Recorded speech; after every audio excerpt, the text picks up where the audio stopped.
প্রিয় দর্শক, একদা আমরা পরাধীন ছিলাম, কিন্তু মুখে ভাত ছিল, পরনে কাপড় ছিল। ধর্ষিত হয়নি আমার বোন, ছিল না হত্যা, হয়নি খুন। তারপরও স্বাধীনতা চেয়েছি, কারণ ছিল না ভোটের অধিকার, কথা বলার স্বাধীনতা। কিন্তু আজ কি? পেটে ভাত নাই, ভোট নাই, কথা বলার স্বাধীনতা নাই, ধর্ষণের বিচার নাই, আওয়ামী লীগ না করলে তার চাকরি পাওয়ার সুযোগ নাই। তারপরও এই দেশটাই নাকি কারো কাছে সিঙ্গাপুর। কেউ ভাত খায় 6 বেলা, কারো পেটে ভাত নাই, নুন আনতে ফুরায় পান্তা, এর নামই নাকি স্বাধীনতা। এমন স্বাধীনতা আমরা চাইনি। পাকিস্তান থেকে আলাদা হয়েছে ভারতের কাছে বন্দী হয়ে থাকবার জন্য নয়। তাই চলুন সবাই প্রস্তুতি নিন, যুদ্ধ হবে আরেকবার। আল্লাহ হাফেজ। নাকি কেউ নিয়ে গেছে, তাতে আমার কি যায় আসে? আমি তো বেঁচে আছি, জানি গুম হবার শঙ্কা আমারও আছে। তারপরেও আজ আছে কাল নাই, এভাবেই বাঁচতে চাই। কিন্তু এভাবে কি আসলেই বাঁচা যায়? চৌধুরী আলম কি জানতো ইলিয়াস আলীর পর তার পালা? আদনান কি জানে তারপর কার পালা? একের পর এক হারিয়ে যাচ্ছে প্রাণ। আমরা শুনছি পরিমণির হত্যা আর ধর্ষণ চেষ্টার গান। আজ ইনি, কাল তিনি, পরশু সে, তারপর কে? এভাবে গুনে গুনেই কি আমাদের দিন যাবে? না, এভাবে চলতে পারে না। কে, কারা, কেন, কিভাবে মানুষকে গুম করছে তা জানতেই আজকের পর্ব আপনাদের সাথে আছে আমি, ইলিয়াস হুসাইন। বাংলাদেশ একটি মৃত্যুপুরীর নাম। এই মৃত্যুপুরীতে কে, কেন, কখন মরছে, কারা মারছে, কেনই বা মারা হচ্ছে, তাও অজানাই থেকে যায়। মৃত্যুর পর লাশটুকু ফিরে পাবার অধিকারও হারিয়েছে বালের স্বাধীন দেশের এই পরাধীন নাগরিকেরা। গুম এখন এই রাজ্যের নিয়মিত এবং খুবই স্বাভাবিক একটি ঘটনা। যে কেউ যে কোনো সময় গুম হয়ে যেতে পারে, এমন অনিশ্চয়তা মাথায় নিয়েই নিশ্চিন্তে এদেশের মানুষ ঘুমায়। সৌভাগ্যক্রমে কিছু গুমের ঘটনায় মানুষের লাশ অন্তত পাওয়া যায়। তেমনি গুমের একটি ঘটনা নারায়ণগঞ্জের 7 খুন।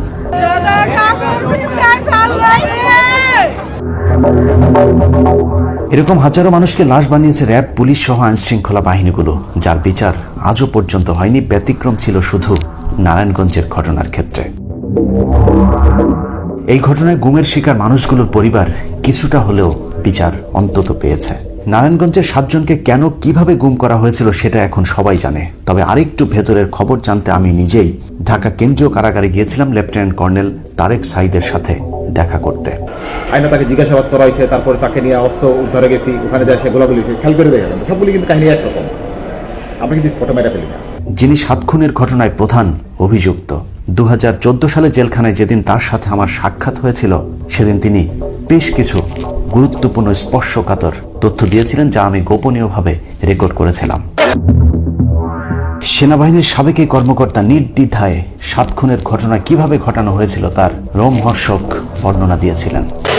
24 অথবা 23 মার্চ টাইমটা ইয়াতে আছে, আমাদের ওই অধিনায়ক কনফারেন্স হয়, একটা মাসিক কনফারেন্স হয় অধিনায়কদের, সিওদের। ওখানে আমার একটা তালিকা দিল, এটা বোধ এরকম 3 জনের নাম। একটা হচ্ছে লক্ষ্মীপুরের জিশান, এখানে হচ্ছে নজরুল, আর একটা কুমিল্লার জানি কার নাম দিতে, একটা দুইটা নাম, না আর নাম মনে নেই। এটা কিসের জন্য এই লিস্ট? পুরস্কারের জন্য? এটা তো নজরুলের জায়গায় লেখা জি, কিন্তু আমাদের কাছে অন্য সিম্বল আছে জি রকম। যেদিনের ঘটনা তারপর দিন আইসা আমি আরে দর্শি আমার সমস্ত অফিসারদেরকে নিয়ে বসি, বসে লিস্ট নিয়ে ওপেন, এটা তো লুকেন চাপড় ছিল, এটা তো হেডকোয়ার্টার আদেশ, ওপেন শোনাই দিলাম। র্যাবের সাবেক এই সিওর বক্তব্য অনুযায়ী র্যাবের প্রতি মাসে একটি মিটিং হয়। সেই মিটিংয়ে স্বরাষ্ট্র মন্ত্রণালয় থেকে যে তালিকা র্যাব হেডকোয়ার্টারে পাঠানো হয়, সেগুলো সংশ্লিষ্ট ব্যাটালিয়নের সিওদের কাছে দেওয়া হয়। এরপর সুবিধামতো সুযোগ সময় অনুযায়ী তালিকাভুক্ত সেই ব্যক্তিকে খুন করা উক্ত ব্যাটালিয়নের জন্য সরকারি দায়িত্ব হয়ে দাঁড়ায়। তারেক সাঈদের এই বক্তব্য সত্যি হলে র্যাবের প্রতিটি গুম খুনের জন্য স্বরাষ্ট্রমন্ত্রী ও প্রধানমন্ত্রী সহ রাষ্ট্রের গুরুত্বপূর্ণ অনেকের বিচার হওয়া প্রয়োজন। শুধুমাত্র তারেক সাঈদের বিচার হলেই গুম কখনোই বন্ধ হবে না। প্রিয় দর্শক, এভাবে আমাদের ট্যাক্সের টাকায় চলা একটা বাহিনী দিনের পর দিন আমাদেরকেই গুম করছে। এসব তো পুরাতন খবর। আজকে বিদেশি আরেকটি বাহিনীর গুমের খবর জানাবো। 1971 সালে বাংলাদেশ তথাকথিত স্বাধীন হলেও আসলে আমরা এখনো পরাধীন আছি। দাস দাসীদের মতো দাসত্বের শৃঙ্খলে আমরা আজও বন্দী, মাঝে মধ্যে মহাজন পাল্টায়। বাংলাদেশ 1947 সাল পর্যন্ত ব্রিটিশদের দাসত্বের জীবন শেষ করে হাত বদলায় পাকিস্তানের কাছে। এরপর চোখ পড়ে ভারতের। 1965 সালে ভারত পাকিস্তান যুদ্ধের পর থেকেই বাংলাদেশ দখলের পরিকল্পনা করে ভারত, কারণ সেই যুদ্ধে ভারতকে পূর্ব পশ্চিম দুই পাকিস্তানের আক্রমণ সামাল দিতে হয়েছিল। এছাড়া ভারতের গোয়েন্দা ব্যর্থতাও সেই যুদ্ধের একটি দুর্বলতা হিসেবে চিহ্নিত করা হয়েছিল। গোয়েন্দা ব্যর্থতা কাটাতে 1968 সালে ভারতের পূর্বের গোয়েন্দা সংস্থাটিকে ঢেলে সাজিয়ে নাম পাল্টে করা হয় রিসার্চ অ্যান্ড অ্যানালাইসিস উইং, সংক্ষেপে যাকে বলা হয় র। পূর্ব পাকিস্তানকে পশ্চিম পাকিস্তান থেকে আলাদা করতে সেই বছরই র বাংলাদেশ নামে একটি প্রজেক্ট হাতে নেয়, যে প্রজেক্টের মূল থিম ছিল ডিভাইড অ্যান্ড রোল। আর সেই প্রজেক্টেরই ফলাফল 1971 সালের কথিত মুক্তিযুদ্ধ আর আজকের ভারতের গিলে খাওয়া কথিত স্বাধীন বাংলাদেশ। রয়ের সেই প্রজেক্টের কাজ খুব বেশি কঠিন হয়নি, কারণ তাদেরকে সহায়তা করেছে তৎকালীন বাংলাদেশের কিছু ক্ষমতালোভী রাজনৈতিক নেতা। এই ক্ষেত্রে ভারতের সবচেয়ে পছন্দের লোক ছিলেন শেখ মুজিবুর রহমান। শেখ মুজিবের সাথে ভারতীয় গোয়েন্দা সংস্থার গোপন চক্রান্তের বিষয়টি পাকিস্তানি গোয়েন্দা সংস্থা ধরে ফেলার পর 1968 সালে শেখ মুজিব ও তার 35 সহযোগীর বিরুদ্ধে মামলা করে তাদেরকে গ্রেফতার করা হয়, যেটিকে আমরা আগরতলা ষড়যন্ত্র মামলা হিসেবে জানি, কিন্তু বাস্তবে সেটি কোনো ষড়যন্ত্র মামলা না। শেখ মুজিব আসলেই ভারতীয় গোয়েন্দা সংস্থার সাথে গোপন মিটিং করেছিলেন, যে বিষয়টি অশোক রায়নার ইনসাইড র বইয়ের 63 পৃষ্ঠায় তুলে ধরা হয়েছে। সে মামলার একজন অন্যতম আসামি ক্যাপ্টেন এ শওকত আলী 2011 সালে প্রকাশিত তার বইয়ে স্বীকার করেন শেখ মুজিব আসলেই ভারতের সাথে গোপন চক্রান্ত করেছিল, যা আবার গুরুত্ব সহকারে আগরতলা ষড়যন্ত্র মামলার উইকিপিডিয়াতেও সংযুক্ত করেছে কর্তৃপক্ষ। এসব কারণে পূর্ব আর পশ্চিম পাকিস্তানের নেতাদের মধ্যে অবিশ্বাস বাড়তে শুরু করে। সেই সাথে ভৌগোলিক কারণে পশ্চিমাদের আমাদের প্রতি বৈষম্যের দৃষ্টি তো আগে থেকেই ছিল। পশ্চিম পাকিস্তানের দুঃশাসন থেকে বাঁচতে পূর্ব পাকিস্তানিদের স্বাধীনতা প্রয়োজন ছিল, এটা সত্য, কিন্তু ভারত আমাদেরকে সহায়তা করার জন্য নয়, বরং পশ্চিম পাকিস্তান থেকে পূর্ব পাকিস্তানকে আলাদা করে তারপর আমাদেরকে শোষণ করতে চেয়েছিল, যে কাজটি এখন তারা করছে। 1971 সালের 26শে মার্চ মুক্তিযুদ্ধ শুরু হবার পর ইন্দিরা গান্ধী, তাজউদ্দিন, ব্যারিস্টার আমিরুল এবং রেহমান সোবানের সাথে প্রথম সাক্ষাৎ করেন 4 এপ্রিল। ইন্দিরা গান্ধী সেদিনই মুক্তিযুদ্ধে ভারতের সর্বাত্মক সমর্থনের কথা বলেন। একদিকে তাজউদ্দিনদেরকে সহায়তার আশ্বাস দিলেও ইন্দিরা চেয়েছিলেন বাংলাদেশ স্বাধীন হলেও এই দেশটা যেন কখনোই কার্যকর রাষ্ট্র হতে না পারে সেটা নিশ্চিত করতে। যে কারণে ইন্দিরা তাজউদ্দিনকে সমর্থনের কথা বললেও পাশাপাশি তৎকালীন রয়ের প্রধান রমেশ্বর নাথ কাউকে দায়িত্ব দেন তাজউদ্দিনের বিপরীতে আরেকটি বাহিনী তৈরি করতে, যারা স্বাধীনতার পর ভারতের কথা মতো কাজ করবে। ইন্দিরার কথা অনুযায়ী শুরু হয় রয়ের মিশন। এরই মধ্যে 10 এপ্রিল মুজিবনগর সরকার গঠনকে কেন্দ্র করে তাজউদ্দিন ও শেখ মুজিবের ভাগ্নে শেখ মনির মধ্যে চরম দ্বন্দ্ব দেখা দেয়। মুজিবনগর সরকারে কোনো পদে রাখা হয়নি বলে শেখ মনি, তোফায়েল সহ আওয়ামী লীগের বেশ কয়েকজন নেতা বিদ্রোহী হয়ে মুজিবনগর সরকারকে প্রত্যাখ্যান করে, এবং পুরো মুক্তিযুদ্ধের সময়টা শেখ মনি, তোফায়েলরা কখনোই মুজিবনগর সরকারকে স্বীকৃতি দেয়নি। যদিও সেই আওয়ামী লীগই আজ মুজিবনগর দিবস পালন করে। যা হোক, তাজউদ্দিন ও মনি গ্রুপের মধ্যে দ্বন্দ্ব শুরু হলে সেটাকে লুফে নেয় র। ভারত একদিকে মুজিবনগর সরকারকে সমর্থন দেয়, অন্যদিকে শেখ মনির পক্ষে থাকা তোফায়েল, আব্দুর রাজ্জাক, সিরাজুল আলম খান সহ বেশ কয়েকজন নেতাকে ডেকে নিয়ে মুক্তিযোদ্ধাদের প্রতিপক্ষ আরেকটি বাহিনী তৈরি করেন, যার নাম দেয়া হয় বিএলএফ বা বাংলাদেশ লিবারেশন ফ্রন্ট। পরবর্তীতে যেটাকে মুজিব বাহিনী বলা হতো। শেখ মুনির নেতৃত্বে এই বাহিনীকে দেরাদুনে নিয়ে সামরিক প্রশিক্ষণেরও ব্যবস্থা করে ভারত। এভাবেই ভারতের কারসাজিতে দেশ স্বাধীন হবার আগেই দুটি দলে বিভক্ত করে দেওয়া হয় বাংলাদেশের রাজনীতিকে। পুরো মুক্তিযুদ্ধের 9 মাস ধরে চলেছে মুজিব বাহিনী ও মুক্তি বাহিনীর মধ্যে দ্বন্দ্ব। মুজিব বাহিনীর সাথে মুক্তি বাহিনীর বিরোধ কতটা প্রকট ছিল তার বর্ণনা ইতিহাস থেকে একটু জেনে আসা যাক। মূলধারা 71 বইয়ের 119 নম্বর পাতায় বলা হয়েছে, মুক্তিযুদ্ধ চলাকালীন অক্টোবরের মাঝামাঝিতে মুজিব বাহিনী তাজের বিরুদ্ধে চরম বেপরোয়া হয়ে ওঠে। মূলধারা 71 বইয়ের 120 নম্বর পাতায় একটি স্পর্শকাতর তথ্য দেওয়া হয়েছে, যেখানে বলা হয়েছে মুজিব বাহিনীর এক সদস্য অস্ত্রসহ তৎকালীন অস্থায়ী সরকারের প্রধানমন্ত্রী তাজউদ্দিনের কার্যালয়ে যান। সেখানে গিয়ে তিনি জানান শেখ মনিরা তাজউদ্দিনকে খুন করার পরিকল্পনা করেছে এবং সেই খুনের দায়িত্ব জনৈক সেই ব্যক্তির হাতেই দেয়া হয়েছে। কিন্তু বিবেকের তাড়নায় তিনি তাজউদ্দিনকে খুন না করে তার আগেই বিষয়টি তাকে জানাতে এসেছেন। মূলধারা ৭১ বইয়ের ১২০ পাতার শেষ ২ লাইনের সাথে ১২১ পাতার প্রথম ২ লাইন যোগ করলে দেখা যায় মুজিব বাহিনী ছিল মূলত রয়ের নিয়ন্ত্রিত একটি বাহিনী। মুক্তিযোদ্ধারা যেন কোনোভাবেই ভারতের সহায়তা ছাড়া দেশ স্বাধীন করতে না পারে সেজন্য মুক্তি বাহিনী ও মুজিব বাহিনীর মধ্যে একটি কোন্দল জিইয়ে রাখে। ১২৫ নম্বর পাতায় বলা হয়েছে, রয়ের মদদে মুজিব বাহিনীর মুক্তিযুদ্ধ বিরোধী কর্মকাণ্ড থেকে বাঁচতে সৈয়দ নজরুল ইসলাম ও তাজউদ্দিন দিল্লিতে ইন্দিরা গান্ধীর সাথে দেখা করতে যান। ইন্দিরা বিষয়টি জানার পর মীমাংসা করার আশ্বাস দিয়ে ডিপি ধরকে দায়িত্ব দেন। বইয়ের ১২৬ পাতায় বলা হয়েছে, মুক্তিযোদ্ধা ও মুজিব বাহিনীর কোন্দল মেটাতে মেজর জেনারেল বিএন সরকার একটি মিটিং কল করেন। সেই মিটিংয়ে মুক্তিযোদ্ধাদের পক্ষে জেনারেল ওসমানী ও তাজউদ্দিন আহমেদ উপস্থিত থাকলেও শেখ মনির মুজিব বাহিনীর পক্ষ থেকে সেখানে কেউই যাননি। আসলে এ সবই ছিল ভারতের নাটক। ভারত দুই পক্ষকেই দুইভাবে দুই গ্রুপের বিরুদ্ধে খেপিয়ে তুলেছিল। কেন মুক্তি বাহিনীর বিরুদ্ধে আরেকটা বাহিনী অর্থাৎ মুজিব বাহিনী তৈরি করা হয়েছিল সেটা পরিষ্কার হয় ৭১-এর সেপ্টেম্বর মাসে। মুজিব বাহিনীর অত্যাচারে প্রবাসী সরকার বাধ্য হয় ভারতের সাথে একটি চুক্তি করতে। ৭ দফা মৈত্রী চুক্তির ভয়ঙ্কর সেই ধারাগুলো হচ্ছে, যারা মুক্তিযুদ্ধে সক্রিয়ভাবে অংশ নিয়েছে তাদেরকে শুধু প্রশাসনিক পদে রাখা হবে, বাকি বাঙালি কর্মকর্তাদের চাকরিচ্যুত করে শূন্য পদে ভারতীয় নাগরিকেরা প্রশাসনিক দায়িত্ব নেবে। বাংলাদেশ স্বাধীন হলেও প্রয়োজনীয় সংখ্যক ভারতীয় সৈন্য বাংলাদেশে অবস্থান করবে, তবে কতদিন তারা এই দেশে থাকবে তার সুনির্দিষ্ট কোনো সময়সীমা বেঁধে দেওয়া হয়নি চুক্তিতে। চুক্তির ৩ নম্বর দফায় বলা হয়েছে, বাংলাদেশে নিজস্ব কোনো সেনাবাহিনী থাকবে না। এরপরের চুক্তিতে বলা হয়েছে, অভ্যন্তরীণ আইনশৃঙ্খলা বজায় রাখতে মুক্তি বাহিনীকে কেন্দ্র করে একটি প্যারা মিলিশিয়া বাহিনী গঠন করা হবে, অর্থাৎ পরবর্তীতে যেই রক্ষী বাহিনী গঠন করা হয়েছিল সেটি ভারতের পরামর্শেই। চুক্তির ৫ নম্বর দফায় বলা হয়েছে, যুদ্ধের পরবর্তী দিনগুলোতে মুক্তি বাহিনীর অধিনায়কত্ব করবেন ভারতীয় সেনাপ্রধান, আর মুক্তি বাহিনী ভারতীয় সেনাবাহিনীর অধীনে যুদ্ধ করবে। চুক্তির শেষের ২টি দফা যথাক্রমে ঠিক এরকম। দুদেশের বাণিজ্যিক সম্পর্ক হবে খোলা বাজার কেন্দ্রিক। বিদেশি কোনো রাষ্ট্রের সাথে বাংলাদেশ কখনোই সরাসরি যোগাযোগ করতে পারবে না। সেক্ষেত্রে ভারতের সাথে পরামর্শ করে বাংলাদেশের পররাষ্ট্র মন্ত্রণালয় সব বিষয়ে সিদ্ধান্ত নেবে। প্রিয় দর্শক, কেন বিজয় দিবসে মুক্তিযোদ্ধাদেরকে রাখা হয়নি? কেন মুক্তিযুদ্ধে দুটি আলাদা বাহিনী তৈরি করে আমাদের মধ্যে বিভক্তির প্রাচীর তৈরি করা হয়েছিল? তার উত্তর মিলতে শুরু করে ১৬ই ডিসেম্বরের পর থেকে। মুক্তিযুদ্ধ শেষ, বাঙালি লুঙ্গি মাথায় তুলে দৌড় দিয়ে ভাবলো তারা সব মুক্ত হয়েছে। ওদিকে মুক্তি পেয়েছে শেখ মুজিবও, পাকিস্তানি বাহিনীও চলে গিয়েছে, কিন্তু ১৫ই এপ্রিল পর্যন্ত ভারত গুম, খুন, লুটপাট সবই করেছে শেখ মুজিবের বাংলাদেশে।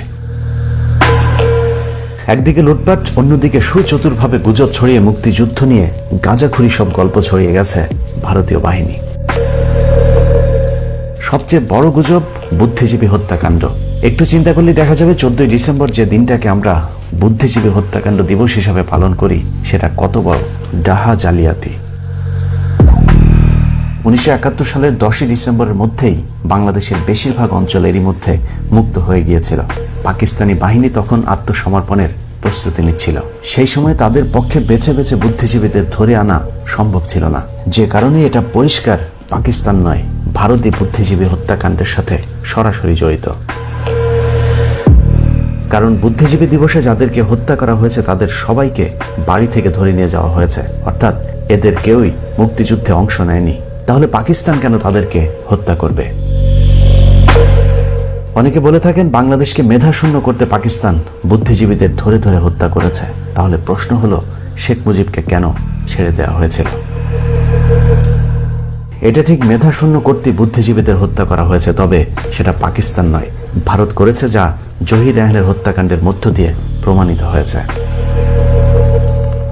জহির রায়হান ১৯৭২ সালের ৩০শে জানুয়ারি গুম হন। তখন বাংলাদেশে পাকিস্তানি বাহিনীর একজনও ছিলেন না। উইকিপিডিয়ার তথ্য বলছে জহির রায়হান ছিলেন একজন বাংলাদেশি ঔপন্যাসিক, লেখক, চলচ্চিত্র নির্মাতা। তিনি বাংলাদেশের মুক্তিযুদ্ধের সময় নির্মিত তার ডকুমেন্টারি স্টপ জেনোসাইডের জন্য বিখ্যাত। এই ডকুমেন্টারিটি কাল হয়ে দাঁড়িয়েছিল জহির রায়হানের জন্যে। এই ডকুমেন্টারিতে ভারতের বিভিন্ন লুটপাটের বিষয়গুলো তিনি তুলে ধরছিলেন, যে কারণেই ভারত তাকে বাঁচতে দেয়নি। যুদ্ধের পর পাকিস্তানের সৈন্যদের ফেলে যাওয়া অস্ত্র, গোলাবারুদ, কামান, সেনা সরঞ্জাম, মিল কারখানার দামি যন্ত্রপাতি সহ বিদেশ থেকে আসা ত্রাণ সামগ্রী লুটপাট করছিল ভারতীয় সেনারা। আর সেই সবের তথ্যচিত্র জহির রায়হান তার ডকুমেন্টারিতে তুলে আনার কারণেই ভারতীয় বাহিনী তাকে গুম করে নিয়ে যায়। তারা লোকজনদেরকে বাধ্য করত বাড়িটার জিনিসপত্র লুট করতে। এরপর তারা মুভি ক্যামেরা দিয়ে এসব লুটেরাদের শুটিং করত। 1972 সালের 30 জানুয়ারি বাসা থেকে বের হবার পর জহির রায়হান আর বাসায় ফিরে আসেননি। তৎকালীন প্রধানমন্ত্রী শেখ মুজিবের কাছে জহির রায়হানের বোন সন্ধান চাইতে গেলে শেখ মুজিব তাকে বলেন, এটা নিয়ে বেশি বাড়াবাড়ি করো না, তাহলে নিজেও গুম হয়ে যাবা। যা কিনা সেই সময়ের পত্রিকায় ছাপা হলে ক্ষোভে ফেটে পড়েন দেশের সাধারণ মানুষ।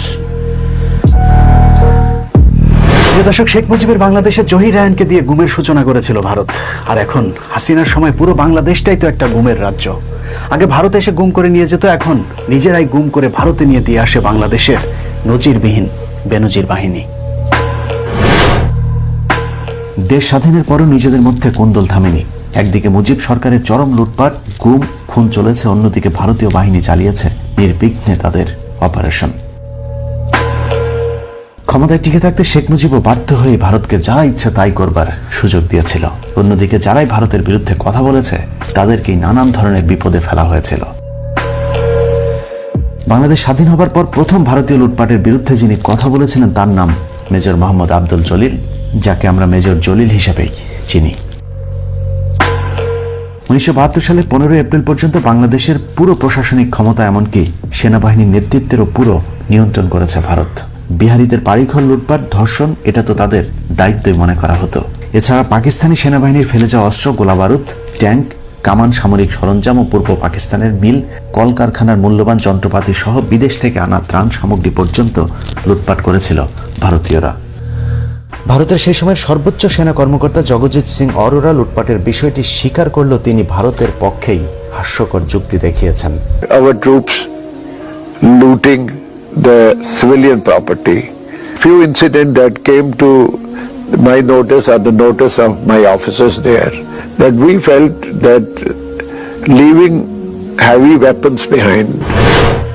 খুলনা সাতক্ষীরা বিস্তৃত সীমান্ত এলাকা দিয়ে ভারতীয়দের লুটপাটে বাধা দেবার কারণে মেজর জলিলের বিরুদ্ধে কোর্ট মার্শাল দেওয়া হয়। যদিও জেনারেল ওসমানী ও জিয়াউর রহমানদের হস্তক্ষেপে সে যাত্রায় বেঁচে যায় মেজর জলিল। মেজর জলিল তার অরক্ষিত স্বাধীনতায় পরাধীনতা বইয়ের 66-67 নম্বর পৃষ্ঠায় গুরুত্বপূর্ণ কিছু তথ্য দিয়েছেন, যেখানে তিনি লিখেছেন, আমার স্বাদের স্বাধীন বাংলায় আমি হলাম প্রথম রাজবন্দী। 30 ডিসেম্বর সকাল 10টা সাড়ে 10টায় আক্রমণকারী বাহিনীর হাতে বন্দী হয়ে বাংলাদেশের স্বাধীনতার আসল স্বরূপ দেখলাম। ভারতীয় সেনাবাহিনীর মদদে বাংলাদেশ স্বাধীন করার অর্থ এবং তাৎপর্য বুঝে উঠতে আমার 1 মিনিটও বিলম্ব হয়নি। কিন্তু যুদ্ধ করে দেশ স্বাধীন করা এই সাহসী যোদ্ধাকে শেষ পর্যন্ত দেশের মাটিতে থাকতে পর্যন্ত দেওয়া হয়নি। মাত্র 47 বছর বয়সে মুক্তিযুদ্ধের 9 নম্বর সেক্টরের এই অধিনায়ক দুর্ভাগ্যক্রমে পাকিস্তানের ইসলামাবাদে অনেকটা নিভৃতে মৃত্যুবরণ করেন। দেশপ্রেমিক সেনাবাহিনীর অনেকেই তখন এসবের বিরুদ্ধে প্রতিবাদ করতে চেয়েছিল, কিন্তু তাদেরকে নানাভাবে কোণঠাসা করে রাখা হতো। ভারতীয় বাহিনীর লুটপাট এবং মুজিব সরকারের লুটপাটে যেন কেউ মুখ খুলতে না পারে সেজন্য সেনাবাহিনীর বিরুদ্ধে গড়ে তোলা হয়েছিল প্যারামিলিটারি ফোর্স, রক্ষী বাহিনী। পৃথিবীর ইতিহাসে স্বাধীন কোনো দেশের সেনাবাহিনীর বিপরীতে এ ধরনের বাহিনী একেবারেই বিরল। এসব লুটপাটের বিরুদ্ধে প্রতিবাদ করায় মুক্তিযুদ্ধের সর্বাধিনায়ক জেনারেল ওসমানী সহ তাজউদ্দিনদেরকে প্রথমে এমপি মন্ত্রী করা হলেও পরে বাদ দিয়ে দেওয়া হয়েছিল। দিল্লির দাসত্ব মেনে নেওয়ার জন্য করাচির বিরুদ্ধে যুদ্ধ করেনি বলা মরহুম আব্দুল হামিদ খান ভাসানীকে পর্যন্ত গৃহবন্দী করেছিল শেখ মুজিব। অবশ্য দেশপ্রেমিক সেনাবাহিনীকে ধ্বংস করে দেশের বিরুদ্ধে কাজ করার সুযোগ বাকশালী শেখ মুজিবকে খুব বেশি দিন দেয়নি সেনাবাহিনী। মাঝে জিয়াউর রহমান, খালেদা জিয়াদের বাংলাদেশে ভারত তেমন সুবিধা করতে না পারলেও 2008 সালে পুরাতন বন্ধু মুজিব কন্যাকে বসিয়ে আবারও শুরু হয় বাংলাদেশকে ভারতের করদ রাজ্য বানানোর অভিযান। যে সেনাবাহিনী ভারত ও শেখ মুজিবের বাকশালের বিরুদ্ধে বাধা হয়ে দাঁড়িয়েছিল, এবার প্রথমেই সেই রাস্তা বন্ধ করে দেওয়া হয়েছে। হাসিনাকে ক্ষমতায় বসানোর 1.5 মাসের মাথায় প্রথমেই কথিত বিডিআর বিদ্রোহের নামে সেনাবাহিনীকে ধ্বংস করে দেওয়া হয়। সেদিন হাসিনা সরকারের শেষ দিন হতে পারত, কিন্তু ভারতীয় সেনাপ্রধান বাংলাদেশে হামলার হুমকি দিলে বাংলাদেশ সেনাবাহিনী চুপ থাকতে বাধ্য হয়। বিটিআর হত্যাকাণ্ডের দিন যারা হাসিনার বিরুদ্ধে কথা বলেছিলেন তাদেরকেও ধীরে ধীরে গুম, খুন আর চাকরিচ্যুত করা হয়েছিল। এরপর আর সেনাবাহিনী উঠে দাঁড়াতে পারেনি। এখন যে সেনাবাহিনী আছে তারা শুধু রাস্তার কন্ট্রাক্টর আর ভোটচোরদের পাহারাদার। ভারতীয় অভিযানের পরের ধাপ শুরু হয় জামাত ইসলামী নেতাদেরকে হত্যাকাণ্ডের মাধ্যমে। জামায়াত ইসলামী কেন স্বাধীনতার বিরুদ্ধে রাজনৈতিক অবস্থান নিয়েছিল সেটা এখন দিনের মতো পরিষ্কার হয়ে উঠেছে। একাধারে স্বাধীনতা বিরোধী এবং কট্টর ভারতের বিরোধিতা করবার কারণেই জামায়াতকে ভারতের টার্গেটে পরিণত করা হয়। মাওলানা দেলোয়ার হোসেন সাঈদীর মামলার সাক্ষী সুখরঞ্জন বালিকে আদালতের সামনে থেকে ভারতে তুলে নিয়ে যাওয়ার মধ্য দিয়ে প্রমাণ হয় কথিত যুদ্ধাপরাধের বিচার ভারতের প্রেসক্রিপশনেই সংগঠিত হয়েছে। এই মাহফিলের পর আবার আপনাদের সামনে কথা বলতে পারবো এর কোনো গ্যারান্টি নাই। এই পৃথিবীতে বাংলাদেশের সবচাইতে বড় দুশ্মন ভারত। জামায়াতকে পঙ্গু করে দেওয়ার পর শুরু হয় বিএনপি ধ্বংসের নীল নকশা। চেয়ারপারসন বেগম খালেদা জিয়া, তারেক রহমান সহ বিএনপির যারা দেশপ্রেমিক ভারত বিরোধী তাদেরকে সব বেছে বেছে শেষ করে দেওয়া হয়, যার শুরুটা হয়েছিল ইলিয়াস আলীকে দিয়ে। ইলিয়াস আলীকে ভারত কেন গুম করেছিল সেটা বোঝার জন্য তার কয়েকটা বক্তব্য শুনলেই চলবে। India to Bangladesh, Bangladesh to India, এই যে ট্রানজিট বাংলাদেশের উপর দিয়ে যদি এই রাস্তাটা তৈরি হয়ে যায় তাহলে পার্মানেন্টলি চিরস্থায়ীভাবে বাংলাদেশ তাদের দাসত্বের শৃঙ্খলে বন্দী হয়ে যাবে। বিএনপির সবচাইতে কট্টর ভারত বিরোধী এই নেতা বাংলাদেশের উপর দিয়ে ট্রানজিটের নামে বাংলাদেশকে দখলের যে পায়তারা করা হয়েছে সেটার ঘোর বিরোধী ছিলেন। ভারত এরকম বলেছিল এই ফারাক্কা বাদ যখন হয় তখন সে সময় বলেছিল যে আমরা বিবেচনা করবো, হয় নাই, কিন্তু ফারাক্কা বাদ হয়েছে।